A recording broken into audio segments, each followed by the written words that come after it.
உறவுகளுக்கு வணக்கம். மீண்டும் அனைவரையும் சந்திப்பதில் மிக்க மகிழ்ச்சி. தொடர்ச்சியாக என்னுடைய சேனலுக்கு ஆதரவு தந்து கொண்டிருக்கின்ற அத்தனை உறவுகளுக்கும் மனமார்ந்த நன்றிகள். இந்த வீடியோவில் அதாவது பார்த்தீங்க சொன்னால் எங்களுடைய ஈழத்தமிழ் பெண்களை குறிப்பாக வைத்து கொண்டு குறிவைத்து எடுக்கப்படுகின்ற களவுகள் அண்மை காலங்களாக அளவுக்கு அதிகமாக இருக்கிறது. இது சம்பந்தமாகத்தான் இந்த வீடியோவில் பார்க்க போகிறோம்.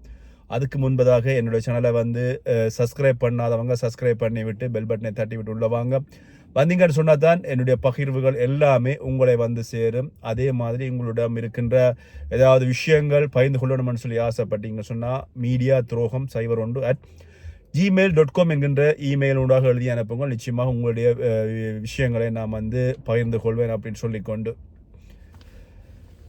பிரான்ஸை பொறுத்தவரையில் அண்மை காலங்களாக தொடர்ச்சியாக இடம்பெற்று கொண்டிருக்கின்ற தமிழர்களை நோக்கிய களவுகள் அளவுக்கு அதிகமாக இருக்கின்றன.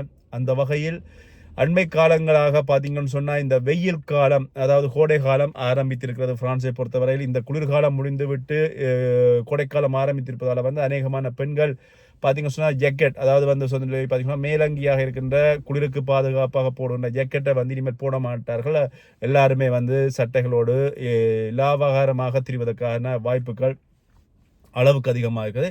இதனை அடிப்படையாக கொண்டு இவர்கள் மீது களவு நடவடிக்கைகள் அளவுக்கு அதிகமாக ஈடுபடுகின்ற விஷயங்கள் காணக்கூடியதாக இருக்கிறது, காதுகளில் கேட்கக்கூடியதாக இருக்கிறது. அதனால் எங்களுடைய சகோதர சகோதரிகள் மிக அவதானமாக இருங்கள் அப்படின்னு சொல்லிக்கொண்டு இன்றைய இந்த வீடியோவில் இது சம்பந்தமாகத்தான் நாங்கள் பார்க்க போகிறோம். தொடர்ந்து ஸ்கிப் பண்ணாமல் வீடியோவை பாருங்கள். அண்மையில் லாக்ருனேவ் பகுதியில் இடம்பெற்ற ஒரு சம்பவம் மிக அதிருப்தியை ஏற்படுத்தி இருப்பதாக சொல்லப்படுகிறது. குறிப்பிட்ட பெண் ஒருவர் நகை கடை ஒன்றில் போயிட்டு நகை வாங்கிவிட்டு வெளியே வருகின்ற பொழுது அங்கே அதனை பார்த்து கொண்டிருந்தவர்கள் யாரோ ஒருவர் அவர்களை பின்தொடர்ந்து அந்த காருக்கு பின்னாடி போய் குறிப்பிட்ட பெண்மணியினுடைய காரை மோதிவிட்டு அதுக்கப்புறமாக அந்த பெண்மணியிடம் இறங்கி அந்த பெண்மணி குறிப்பிட்ட காரை மோதிய நபரிடம் காப்புறுதி சம்பந்தமான பத்திரங்களை நிரப்புவதற்காக பேசி கொண்டிருக்கின்ற பொழுது இன்னொருவர் அருகாலை விட்டு கதவை திறந்து கேன்பேக் எடுத்துக்கொண்டு ஓடிய விஷயம் பெரிய அதிருப்தி ஏற்படுத்தி இருக்கிறது. இதுக்கு பின்னாடி பல்வேறு விதமான சந்தேகத்துக்கிடமான கருத்துக்கள் சொல்லப்படுகின்றன. குறிப்பிட்ட ஒரு இடத்துல தொடர்ச்சியாக நீங்கள் நகைகள் வாங்குகிறீர்கள் அல்லது குறிப்பிட்ட ஒரு கடைக்கு தொடர்ச்சியாக உணவுப் பொருட்கள் வாங்க போகிறீர்கள் என்கின்ற பட்சத்தில் மிக அவதானமாக இருங்கள். ஏனென்று சொன்னால் உங்களை பற்றிய அத்தனை தீவிரமான என்னென்ன செய்கிறீங்கள் அப்படின்ற நடவடிக்கைகளை கவனிக்கின்ற விஷயங்கள் இடம்பெற்று கொண்டிருக்கிறது. அது மட்டும் இல்லாமல் நீங்கள் தொடர்ச்சியாக ஒரு கடையில் போய் நகை வாங்குவதாக இருந்தாலும் சரி, அல்லது தொடர்ச்சியாக ஒரு இடத்துல வீட்டுக்கு தேவையான பொருட்கள் வாங்குவதாக இருந்தாலும் சரி, உங்களுடைய விஷயங்களை அங்கே இருக்கின்ற வேலை செய்பவர்களோ அல்லது அந்த கடையினுடைய முதலாளிகளோ கதைத்து பேசி உங்களோட கதைக்கின்ற பொழுது நீங்கள் ஏதாவது ஒரு விஷயங்களை சொல்கின்ற பொழுது அவர்கள் அதை வைத்துக்கொண்டு அவர்களாலேயே அனுப்பப்பட்டவர்கள் திருடர்களாக இருக்கலாம். அல்லாத பட்சத்தில் நீங்கள் அந்த கடையில் தொடர்ச்சியாக சாமான்கள் பொருட்கள் நகைகள் வாங்குகின்ற பொழுது அந்த பகுதிகளில் தொடர்ச்சியாக உங்களை கவனித்துக் கொண்டிருக்கின்ற ஒரு நபர்களாக இருக்கலாம். இவ்வாறான விஷயங்களில் அண்மை காலங்களாக இந்த களவுகள் இடம்பெறுகின்றது. இந்த களவுகள் இடம்பெறுவதில் நீங்கள் தொடர்ச்சியாக நீங்கள் உங்களுடைய களவை கொடுப்பது மட்டுமில்லாமல் உங்களுடைய உயிர் ஆபத்துக்கும் வாய்ப்புகள் அளவுக்கு அதிகமாக இருக்குது. ஏனென்று சொன்னால் இதனை செய்பவர்கள் ஒன்றில் நிதானமாக செய்ய போவதில்லை. இல்லை, நிதானமாக செய்பவர்களாக இருந்தாலும் உங்களை ஒரு பொதுவான ரோட்லேயோ அல்லது பொதுவான இடத்துல வச்சு எதுவுமே செய்ய போவதில்லை. எங்காவது ஒரு வீதிகளில் அல்லது ஒரு ஒழுங்கைகளில் அல்லது பார்க்கிங்கில் இப்படியான இடங்கள்ல தான் இவ்வாறான களவு வேலைகளில் அண்மை காலமாக பிரான்ஸில் ஈடுபட்டு கொண்டிருக்கிறார்கள். அதுவும் குறிப்பாக இந்த மோட்டார் பைக், அதாவது சின்ன மோட்டார் சைக்கிளாக இருந்தாலும் சரி, பெரிய மோட்டார் சைக்கிளாக இருந்தாலும் சரி, மோட்டார் சைக்கிளில் வருபவர்கள் உங்களுடைய அருகில் வருகிறார்களா இல்லையா, நீங்கள் கைகளில் காலில் நகைகள் போட்டிருக்கீங்களா, இது ஆண்களுக்கும் பொருந்தும். அவ்வாறான நேரத்தில் அவதானமாக நீங்கள் உங்களுக்கு அருகால வருகின்ற வாகனங்களை வாகனத்தினுடைய இலக்கங்களை கவனித்துக் கொள்ளுங்கள் என்று சொன்னால் இவைகள்லாம் நாளைக்கு நீங்கள் ஒரு பிரச்சனைகளை எதிர்நோக்குகின்ற பொழுது அந்த பிரச்சனைக்கு தீர்வாக அமையும், அவற்றுக்கான ஆதாரங்களாக அமையும். இந்த வகையில் அண்மையில் இடம்பெற்ற ஒரு சம்பவம் தான் இந்த லாக்ருனேவில் இடம்பெற்ற விஷயம். இந்த விஷயம் வந்து இது சம்பந்தமாக குறிப்பிட்ட பெண்மணியினுடைய பேக்கில் வந்து காசு இருந்திருக்கிறது, நகை இருந்திருக்கிறது. அது மட்டும் இல்லாமல் குறிப்பிட்ட பெண்மணியுடைய விசா, லைசன்ஸ், அது மட்டும் இல்லாமல் வீட்டு துறப்பு இவ்வளவும், அது மட்டும் இல்லாமல் அதுக்குள்ளே வந்து வங்கி அட்டைகள், செக்யூரிட்டி சோஷியல் கார்டு எல்லாமே இருந்து களவெடுத்து கொண்டு ஓடி இருக்கிறார்கள். உடனடியாக இறங்கி அந்த குறிப்பிட்ட அந்த நபரிடம் வந்து காரை இடித்தவரிடம் வந்து பார்த்தீங்கன்னு சொன்னால் கொன்ஸ்தா, அதாவது வந்து காப்புறுதிக்கு கொடுக்கின்ற பத்திரத்தை நிரூபித்தர சொல்லி கேட்கின்ற பொழுது குறிப்பிட்ட நபரும் உடனடியாகவே வந்து ஓடி இருக்கிறார். இதில் என்ன பிரச்சனைன்னு சொன்னால் குறிப்பிட்ட 2 மோட்டார் சைக்கிளுடைய முன்பக்கத்திலும் வந்து நம்பர், அதாவது வந்து வாகன பதிவிலக்கம் வந்து இல்லை அப்படின்றதும் வந்து குறிப்பிடத்தக்கது. அதற்கு பின்னர் குறிப்பிட்ட பெண்மணி போலீசாருக்கு வந்து தொலைபேசி அழைப்பு எடுக்கிறாங்க. போலீசார் வந்து உடனடியாக நாங்கள் வரமாட்டோம், இது வந்து நீங்கள் இது சம்பந்தமாக உங்களுடைய களவு போன இடத்து பக்கத்தில் இருக்கின்ற கொம்சாரியா போலீஸுக்கோ அல்லது போலீஸ் நேஷனலுக்கோ வந்து போய் முறைப்பாடை கொடுக்க சொல்லி சொல்கிறார்களாம். குறிப்பிட்ட போலீஸார் வந்து நாங்கள் சம்பவ இடத்துக்கு வர மாட்டோம் அப்படின்னு சொல்லி அவர்கள் கைகாலி விடுகிறார்கள். இந்த இடத்துல வந்து குறிப்பிட்ட போலீஸார் வந்து வராத பட்சத்தில் வந்து பார்த்தீங்கன்னு சொன்னால் என்ன நடக்கிறது என்றால் அங்கே வந்து கள்ளர்கள், அதாவது திருடர்களுக்கான வாய்ப்புகள் அளவுக்கு அதிகமாக இருக்கிறது. இதே நேரத்தில் குறிப்பிட்ட பகுதிகளில் வந்து கேமராக்கள் எல்லா இடமுமே அநேகமாக பொருத்தப்பட்டிருக்கிறது. ஆனால் கேமரா பொருத்தப்பட்டு இருந்தாலும் அதனை வந்து உடனடியாக பார்ப்பதற்கு போலீசாருக்கு அனுமதி இல்லை அப்படின்னு சொல்லி போலீசார் சொல்கிறார்கள். ஆனால் போலீசார் வந்து அந்த நாங்கள் முறைப்பாட்டை கொடுத்ததுக்கு அப்புறமாகவும் அந்த கேமராவை பார்ப்பார்களா என்று சொன்னால் அதுக்கான வாய்ப்புகள் குறைவெனவும் போலீசார் பகுதியிலிருந்து போலீசார் தரப்பு கருத்துக்கள் சொல்லப்படுகிறது. ஆனால் அவர்கள் நீங்கள் முறைப்பாடு அளிக்க போகின்ற பொழுது நீங்கள் உண்மையில் களவு கொடுத்தீர்களா அப்படின்ற ஒரு கேள்வியை வந்து போலீசார் கேட்கிறார்கள். அப்படின்ற பட்சத்தில் அவர்களுக்கு இதுக்கு சம்பந்தம் இருக்கிறதா இல்லையா அப்படின்றது வந்து உண்மையில கவலைக்குரிய ஒரு விஷயமாக இருப்பதாக அந்த குறிப்பிட்ட பெண்மணி வந்து சொல்கிறார். இதை விட இன்னொரு விஷயம் என்னன்னு சொன்னால் குறிப்பிட்ட பெண்மணியுடைய கதவை வந்து திறந்த போலீஸார் அந்த திருடனுடைய கையினுடைய ஃபிங்கர் பிரிண்ட், அதாவது வந்து கைரேகை அடையாளத்தை எடுத்தால் நிச்சயமாக உடனடியாக வந்து அவர் எங்கே இருக்கிறாருங்கிற முழு விவரங்களும் பெற்றுக்கொள்ள முடியும். ஏனென்னு சொன்னால் பிரான்ஸை பொறுத்தவரையில் ஒரு நபர் இங்கே வந்து வதிவிட உரிமை கேட்கிறார் அல்லது விசா போடுகிறாருங்கிற பட்சத்தில் உங்களுடைய விரல்கள் அத்தனையினுடைய ஃபிங்கர் பிரிண்டும் எடுத்து தான் அங்கே விசா போடுகிறார்கள்.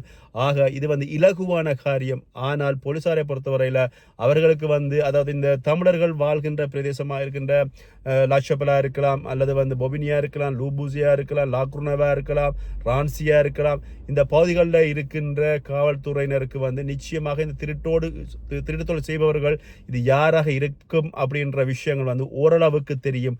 ஆனாலும் அவர்கள் அதனை கடந்து போகிறார்கள். நீங்கள் போலீஸில் போயிட்டு நீங்கள் முறைப்பாடு கொடுக்கின்ற பொழுது உங்களுடைய போத்து பிளான், அதாவது முறைப்பாட்டு கடிதத்தை நீங்கள் காப்புறுதி நிறுவனத்துக்கு அனுப்புகின்ற பொழுது காப்புறுதி நிறுவனம் வந்து 1000 சட்டங்களை கேட்கிறது. நீங்கள் துளைத்த நகைக்கான பில் இருக்கிறதா, அதாவது வந்து காசுக்கான பணம் இருந்ததால் பணம் வந்து நீங்கள் 48 மணித்தியாலத்துக்குள் அந்த பணம் அடித்ததுக்கான துண்டு இருக்கிறதா, அது மட்டுமல்ல வீட்டு துறப்புக்கு களவு போயிட்டுன்னு சொன்னால் வீட்டு துறப்பு செய்கிறதுக்கு நீங்கள் ஒரு குறிப்பிட்ட ஒரு நிறுவனத்திடம் கொடுத்து அதுக்கான துண்டுகள் பற்றுச்சீட்டுகள் எடுத்து அனுப்புங்கோ. இப்படி நிறைய விஷயங்களை வந்து காப்புறுதி நிறுவனம் கேட்கின்றது. இந்த வேளையில் நீங்கள் உங்களுடைய நகைகளை நீங்கள் போட்டுக்கொண்டு போவதால உங்களுடைய இழப்புகளை நீங்கள் தான் அதிகரிக்கிறீர்கள். நகைகள் போடுவது தப்பா ரைட்டா என்று நான் சொல்ல வரல. ஆனால் அண்மை காலங்களாக எங்களுடைய தமிழ் பெண்கள், குறிப்பாக எங்களுடைய இலங்கை தமிழ் பெண்கள் வந்து அளவுக்கு அதிகமாக குறிவைக்கப்படுகிறார்கள்.